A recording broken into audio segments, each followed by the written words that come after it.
Commander Zefak of the Alterian Empire studied the holographic display floating before his multi-eyed face. The blue dots representing human ships looked pathetically small compared to the massive red formations of the Galactic Coalition forces. After 18 months of war, the humans were losing badly, just as every civilized species had predicted. Their defensive line is crumbling on the Kepler front, reported his tactical officer, a scaled Vortanian whose forked tongue flicked nervously. 3 more human colonies have fallen this cycle. They're retreating toward their core systems. Zefak's mandibles clicked with satisfaction. The humans had made a terrible mistake when they refused to surrender their independence to the Galactic Coalition. Every other species had learned to accept their place in the cosmic order. The Alterians ruled through superior technology. The Vortanians provided the numbers. The crystalline Nexari offered their computational power. Together, they had conquered 47 star systems, bringing peace through submission, but humans were different. Stubborn, primitive, they fought with outdated weapons and ships that looked like metal boxes compared to the sleek vessels of civilized races. Their soldiers died too easily, their strategies were predictable, and their technology was centuries behind Coalition standards. Yet they refused to surrender. What's the casualty report? Zefak asked. Coalition losses remain minimal, the tactical officer replied. We've lost approximately 12,000 troops across all fronts. Human losses exceed 2 million military personnel and 15 million civilians.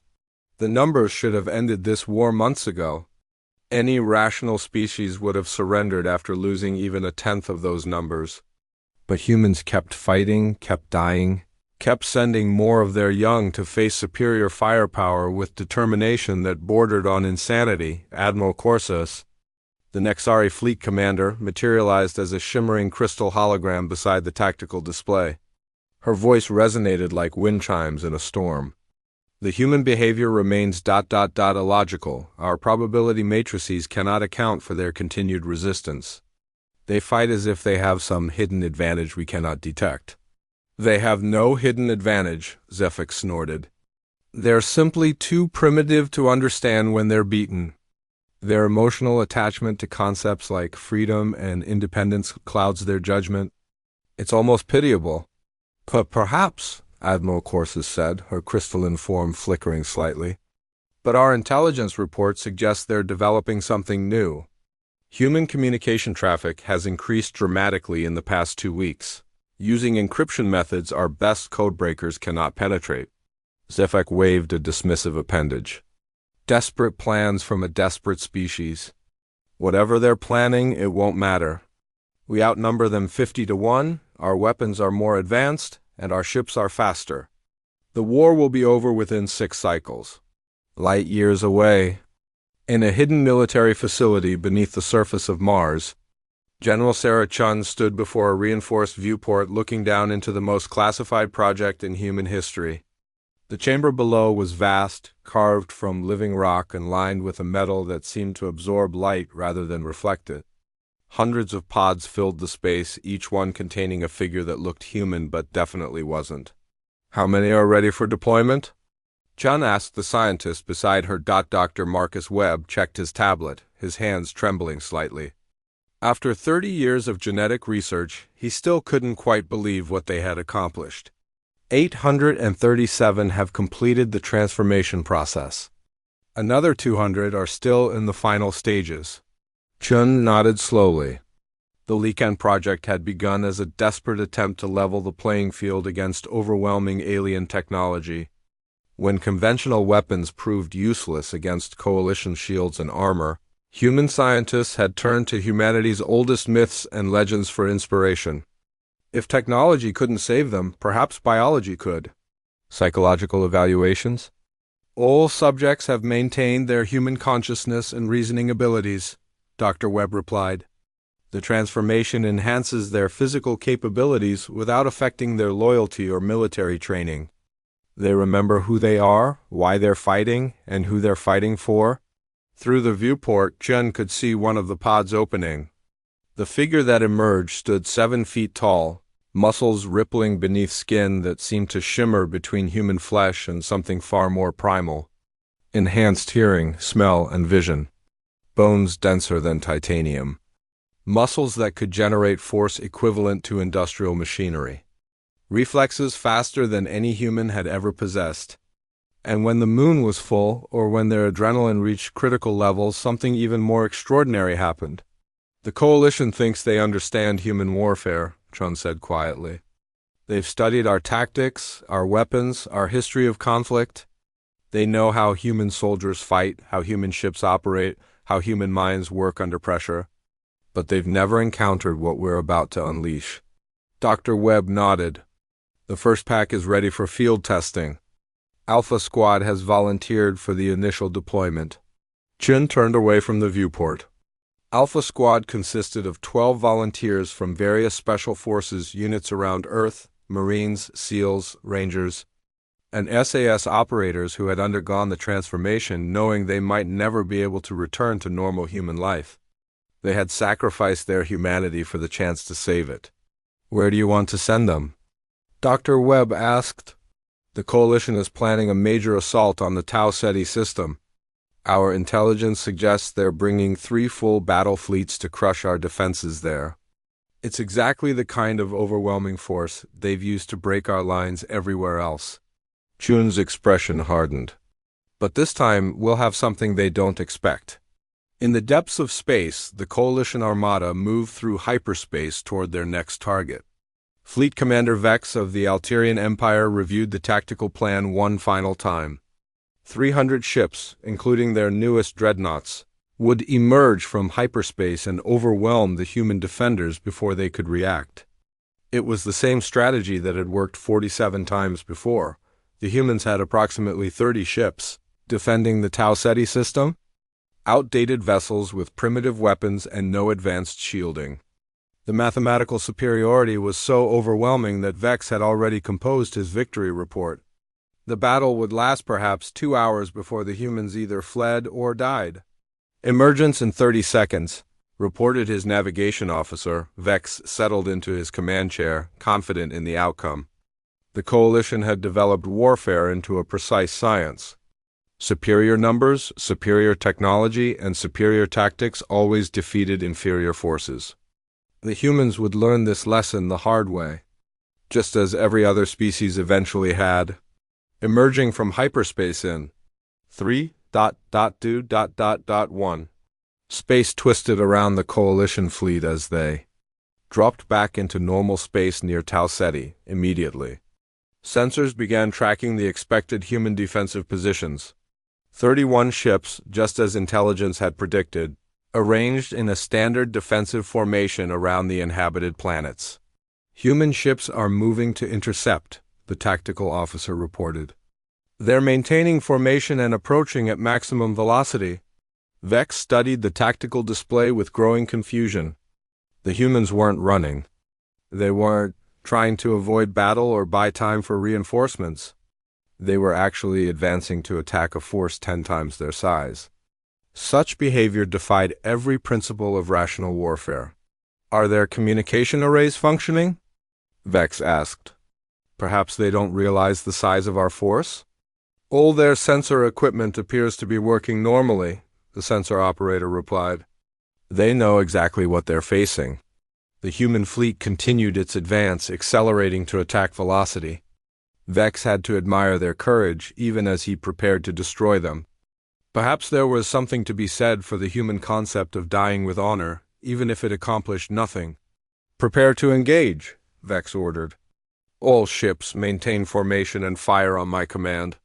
The two fleets closed the distance between them with the inexorable certainty of an avalanche. Coalition weapons began charging, targeting systems locked onto the approaching human vessels. In minutes, the superior force would demonstrate once again why resistance to the Galactic Coalition was futile. But aboard the human flagship, Admiral Thompson was reviewing data that the Coalition couldn't detect with their most advanced sensors. Hidden within the human fleet were a dozen ships that appeared identical to standard destroyers but contained cargo that would change the nature of warfare forever. Alpha Squad's report ready for deployment, his communications officer announced. Thompson nodded. Signal all ships. Begin Phase 1 of Operation Moonrise. As the two fleets prepared to engage in what the Coalition believed would be another routine victory, specialized pods began launching from the human ships. To Coalition sensors, they looked like escape pods or perhaps some kind of desperate last-minute weapon. The pods were too small to contain anything threatening, too slow to be effective missiles, and too few to make any difference in the coming battle. The Coalition fleet opened fire with devastating precision.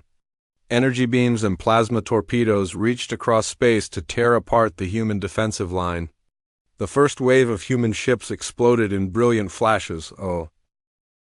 The emergency session of the Galactic Coalition High Council convened on the fortress world of Nexus Prime exactly 72 hours after the Battle of Tau Ceti. Representatives from 47 member species gathered in the crystal amphitheater that had witnessed centuries of conquest and expansion, but never a meeting called to discuss military defeat. Supreme Chancellor Overlord Krath, whose draconic species had ruled the galaxy for 3,000 years, stood at the center of the assembly with wings partially extended in a display of barely controlled rage. His scaled hide showed stress patterns that younger species had never seen before. Evidence that even the most ancient and powerful beings in the galaxy could experience something unprecedented, fear. Explain, Krath demanded, his voice echoing through the chamber with harmonics that could shatter crystal at full volume. How a primitive species with 31 ships destroyed or captured 300 Coalition vessels in a single engagement. Fleet Commander Vex, one of only 43 survivors from the Tau Ceti disaster, stood before the assembly with his career and possibly his life hanging in the balance. Behind him, holographic displays showed tactical recordings that the military analysts had been studying for 3 days without reaching any conclusions that made sense. The humans deployed modified soldiers, Vex began, his mandibles clicking nervously. Biological entities that possessed capabilities beyond our understanding of organic limitations. They could absorb plasma fire without injury, penetrate our strongest defensive barriers, and capture our vessels from within. Modified soldiers, repeated Ambassador Zeta-7, the mechanical representative of the Artificial Consciousness Collective. Define modified, our analysis indicates extensive genetic manipulation, but the energy absorption capabilities suggest technology integration at a molecular level we have never encountered. Admiral Corsus materialized as a shimmering crystal hologram beside the tactical displays. Her form pulsed with the rapid calculations that had been running continuously since the battle ended. The entities demonstrated properties that violate established principles of physics and biology. They processed thermal energy in ways that should be impossible, transformed between human and enhanced configurations at will, and retained tactical intelligence throughout their metamorphosis. Chancellor Krath's eyes, each larger than a human head, focused on the tactical recordings with intensity that made the air around him shimmer with heat. Show me these creatures. The holographic display activated, showing security camera footage from the captured Coalition ships. The assembled representatives watched in silence as human soldiers stepped out of boarding pods, absorbed weapons fire that should have killed them instantly, and transformed into something that existed beyond the normal categories of biological classification. A collective intake of breath echoed through the chamber as the creatures began their systematic destruction of Coalition security forces. Weapons that had conquered the galaxy proved useless. Defensive positions that had never been breached collapsed in minutes. Soldiers who had never known defeat died without being able to inflict a single casualty in return. Impossible, whispered Ambassador Neff of the crystalline hegemony. Organic matter cannot process energy at those temperatures. Biological systems cannot generate force sufficient to penetrate our armor. Nevertheless, Admiral Corsus replied, the evidence is unequivocal. The humans have created soldiers that transcend the physical limitations we believed governed all life. Supreme, Chancellor Overlord Krath studied the footage with the analytical mind that had built an empire spanning 200 star systems. But for the first time in his 3,000-year lifetime, he was seeing something that challenged the fundamental assumptions upon which galactic civilization had been built. The coalition had ruled through technological superiority and overwhelming force. Every species they encountered eventually submitted to mathematical inevitability. Superior numbers, better weapons, and advanced defensive systems always defeated inferior opposition. It was a law of nature as reliable as gravity, but the humans had revealed that nature might have more laws than the coalition understood. "What are our casualties?" Krath asked. "From the Tau Ceti engagement alone," Vex replied, "we lost 257 ships, including 14 that were captured intact. Personnel casualties exceed 400,000. The humans suffered fewer than 12,000 losses, most of those during the initial bombardment before their modified soldiers engaged. The numbers hung in the air like a physical weight. In a single battle, the humans had inflicted greater casualties on coalition forces than all other resistance movements combined over the past century. And the strategic implications?" Krath asked. Admiral Corsus's form flickered as she processed probability. Matrices that had never needed to account for variables like the human werewolf soldiers. "Our intelligence indicates the humans have been developing this capability for at least 2 years. If they can deploy these entities across multiple fronts, our numerical superiority becomes meaningless. Our weapons cannot harm them, our defenses cannot stop them, and our ships can be captured and turned against us." Counselor Prime Vex of the administrative bureaucracy raised a mechanical appendage for attention. "Surely they have limitations. No biological system can be completely invulnerable. No transformation can be without cost." "Unknown," Admiral Corsus admitted. "Our analysis suggests the transformation requires significant energy input, but the entities appear capable of drawing that energy from external sources, including our own weapons. As for limitations, we have no data. Our forces never succeeded in neutralizing a single transformed human soldier." The silence that followed this admission was the sound of an empire reconsidering its fundamental assumptions about power and possibility. Meanwhile, in the hidden military facility beneath Mars, General Chun reviewed reports that transformed strategic desperation into overwhelming advantage. The deployment of 800 werewolf soldiers had shifted the balance of the entire war in less than a week. Coalition forces have withdrawn from 17 contested systems, her intelligence chief reported.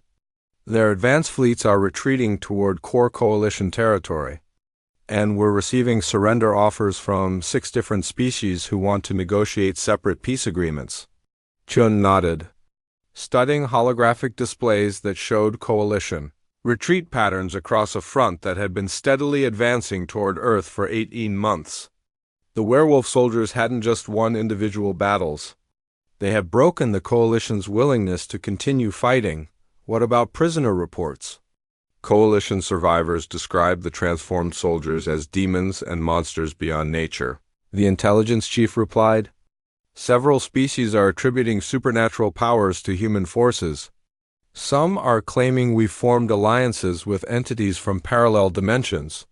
The myths and legends were spreading faster than official military reports.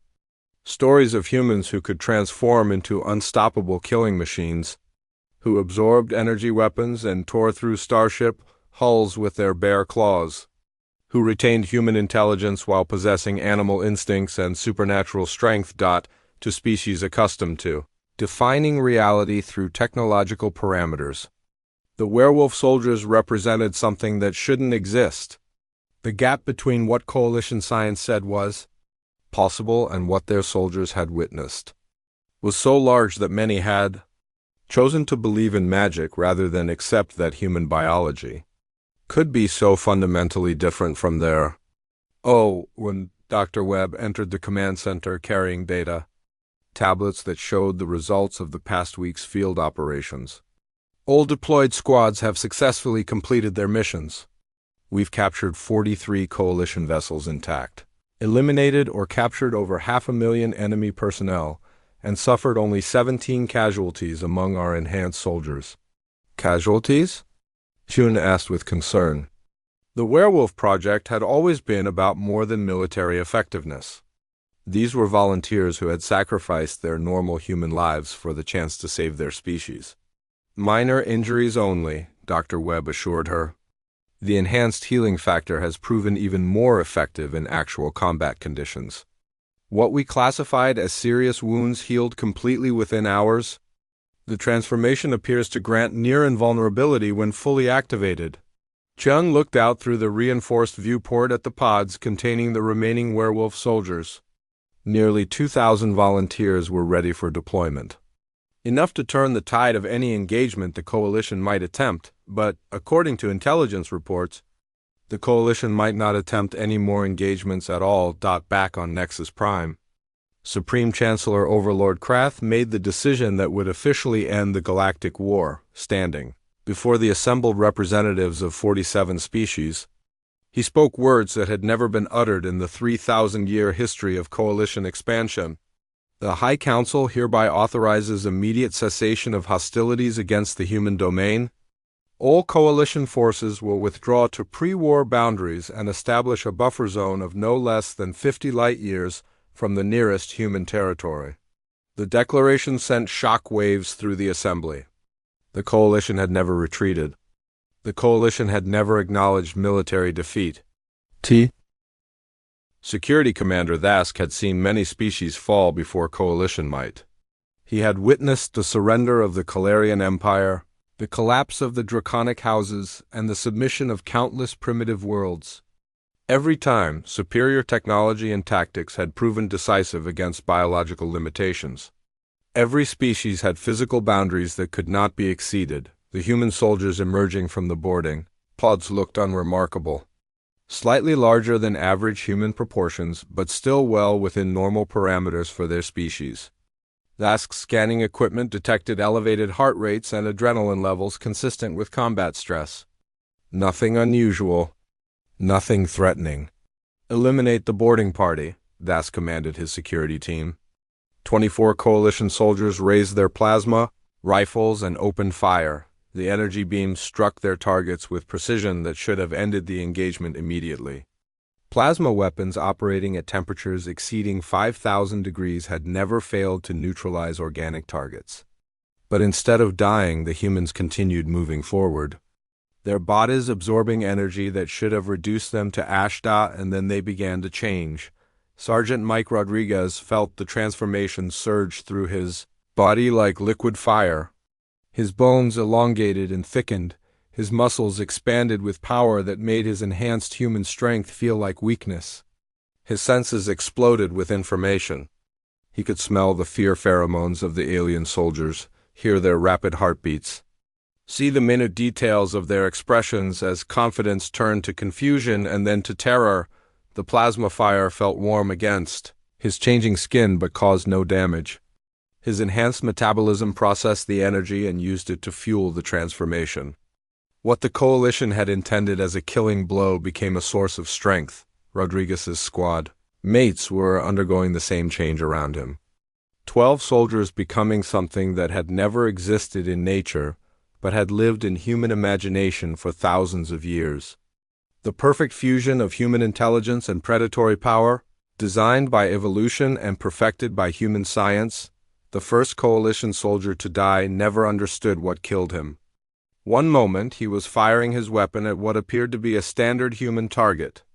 The next moment claws longer than knife blades and harder than diamond were tearing through his environmental suit and the scaled hide beneath it. The creature that had been human seconds before moved with speed that made mockery of coalition reflexes. Security Commander Thask watched his soldiers die and felt something he had never experienced in 30 years of military service: absolute helplessness. His weapons were useless.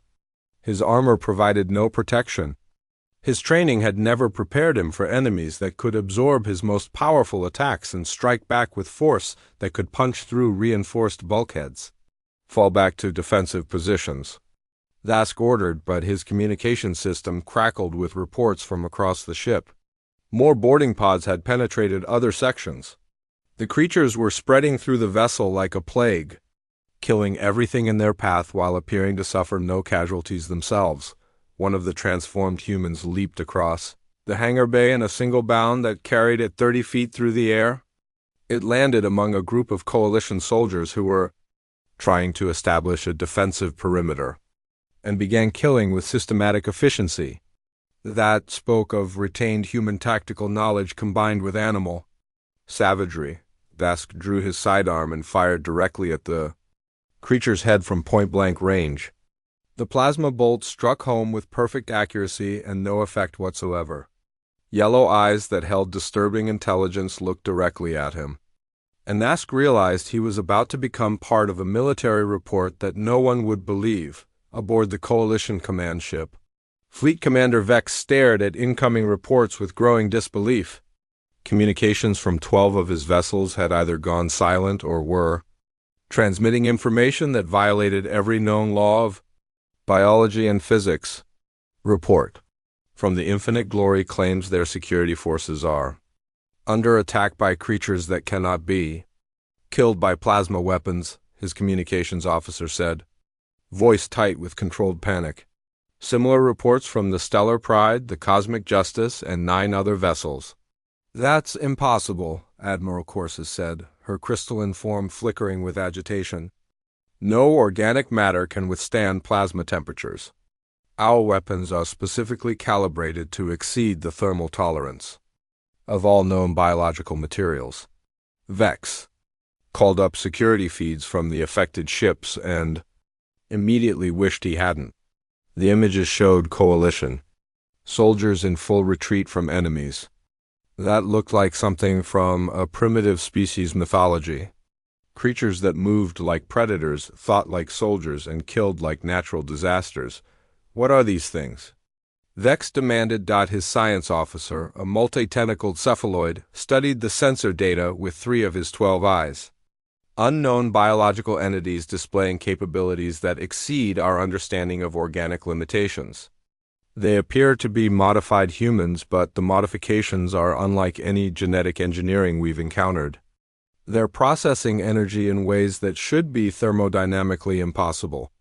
On screen, one of the creatures grabbed a Coalition soldier and threw him across a corridor with enough force to dent the far wall.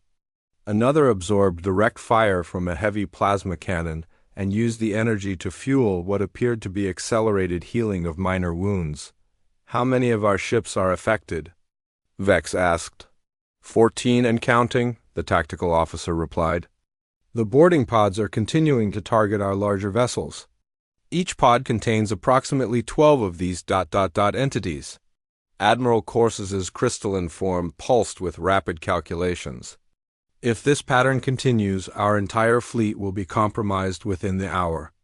We must retreat and reassess? Retreat? Vex's mandibles clicked with indignation. The Coalition has never retreated from an inferior force. We have 300 ships against 31 human vessels. Mathematics alone should ensure our victory. Mathematics assumes we understand the variables, Admiral Corsus replied. We clearly do not understand what we're facing. Meanwhile, aboard the remaining human ships, Admiral Thompson watched the tactical display with satisfaction as Coalition vessels began to show signs of internal chaos. Energy signatures indicated active combat within the boarded ships, but the patterns were all wrong for normal boarding actions. Instead of humans struggling to hold positions, the readings suggested rapid advancement through the enemy vessels. Alpha Squads report successful penetration of all primary targets, his communications officer announced. They're encountering heavy resistance but suffering minimal casualties. Thompson nodded. Begin Phase 2, signal all remaining ships to advance to close quarters. The human fleet, reduced to 26 vessels by the initial Coalition bombardment, suddenly accelerated toward the much larger enemy formation. To outside observers, it looked like suicide. The remaining human ships were outnumbered more than 10 to 1 by an enemy force that had already demonstrated overwhelming firepower. superiority, but Thompson knew something the Coalition didn't. The monsters loose on? Their ships weren't just killing crew members. They were systematically targeting command centers, weapon control rooms, and engineering sections. Every creature retained the tactical knowledge of the elite soldiers they had been before transformation, but now possessed physical capabilities that made conventional defenses useless. Sergeant Rodriguez paused outside the command bridge of the Infinite Glory and forced his enhanced senses to provide detailed information about the enemies beyond the reinforced doors. 7 Alterian officers, each armed with sidearms that wouldn't threaten him. 3 Vortanian technicians operating defensive systems. 1 Nexari computational specialist. Linked directly to the ship's targeting computers, the door was designed to withstand explosions, plasma fire, and ramming attacks from heavy machinery. Rodriguez tested it experimentally and found that his enhanced strength could simply tear the reinforced metal apart like paper. The lock mechanism that should have required specialized tools to defeat collapsed under pressure from claws that had been specifically engineered to be unbreakable. Rodriguez entered the command bridge and looked around at the alien officers, who turned to stare at him with expressions ranging from shock to terror. They were seeing something their military doctrine had never prepared them for, a boarding party of one that could not be stopped by their weapons or defenses. "Surrender the ship," Rodriguez said, his voice deeper and rougher than it had been before transformation, but still clearly human in its intelligence and intent. "Your crew will not be harmed if you comply immediately." Fleet Commander Vex, watching through security cameras as similar scenes played out across his fleet, felt the mathematical certainty of Coalition superiority crumble around him. 14 ships had fallen to boarding parties that should have been impossible. 14 ships now broadcast human identification codes and were beginning to turn their weapons against their own allies. "Sir," his tactical officer said urgently, "the human fleet is entering weapon range, and our compromised vessels are targeting our formations." Vex stared at the tactical display as reality shifted around him. The humans hadn't just brought boarding parties that could capture Coalition ships. Asterisk.